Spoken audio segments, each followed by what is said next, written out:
7 ദിവസത്തെ അനിശ്ചിതത്വത്തിനു ശേഷം പ്രതീക്ഷയുടെ വാർത്തകളാണ് ഛത്തീസ്ഗഡിൽ നിന്നും വരുന്നത്. മനുഷ്യക്കടത്തും നിർബന്ധിത മതപരിവർത്തനവും ആരോപിച്ചായിരുന്നു കേരളത്തിൽ നിന്നുമുള്ള കന്യാസ്ത്രീകളെ അറസ്റ്റ് ചെയ്തതും ജയിലിൽ അടച്ചതും. ഇതിനെതിരെ ശക്തമായ പ്രതിഷേധമാണ് സംസ്ഥാനത്തിനകത്തും പുറത്തും നടന്നത്. കേരളത്തിൽ നിന്നുള്ള എംപിമാർ അടക്കമുള്ള കോൺഗ്രസ് പ്രതിനിധി സംഘവും BJP പ്രതിനിധി സംഘവും ഛത്തീസ്ഗഡിലെത്തി ജാമ്യത്തിനായുള്ള തീവ്ര ശ്രമങ്ങൾ ആരംഭിച്ചിരുന്നു.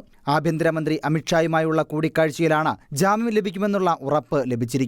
കന്യാസ്ത്രീകൾക്ക് ഇന്നോ നാളെയോ ജാമ്യം ലഭിക്കാനുള്ള നടപടികൾ തുടങ്ങിയെന്ന് കേന്ദ്ര ആഭ്യന്തരമന്ത്രി അമിത്ഷാ കേരളത്തിൽ നിന്നുള്ള എംപിമാരെ അറിയിച്ചു. കന്യാസ്ത്രീകൾക്ക് എതിരായ കേസ് NIA കോടതിയിലേക്ക് വിടേണ്ട ആവശ്യമുണ്ടായിരുന്നില്ലെന്ന് അമിത്ഷാ കേരളത്തിൽ നിന്നുള്ള UDF LDF എംപിമാരോട് പറഞ്ഞു. വിചാരണ കോടതിയിൽ തന്നെ ജാമ്യാപേക്ഷ നൽകാനാണ് ശ്രമം. അങ്ങനെ ചെയ്താൽ ജാമ്യാപേക്ഷയെ ഛത്തീസ്ഗഡ് സർക്കാർ എതിർക്കില്ല. കേസ് NIAക്ക് വിട്ടത് സെക്ഷൻ കോടതിയാണ്. അതിന്റെ ആവശ്യം ഉണ്ടായിരുന്നില്ല.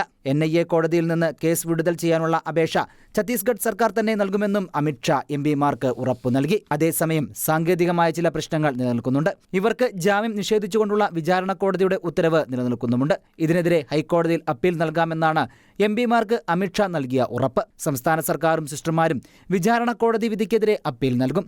ഈ അപ്പീൽ നിലനിൽക്കുന്ന സാഹചര്യത്തിൽ തന്നെ വിചാരണ കോടതിയിൽ ജാമ്യാപേക്ഷയും നൽകാനാണ് നിർദ്ദേശം. ഇതിനുള്ള നടപടികളെടുക്കാൻ തീരുമാനിച്ചിട്ടുണ്ട്.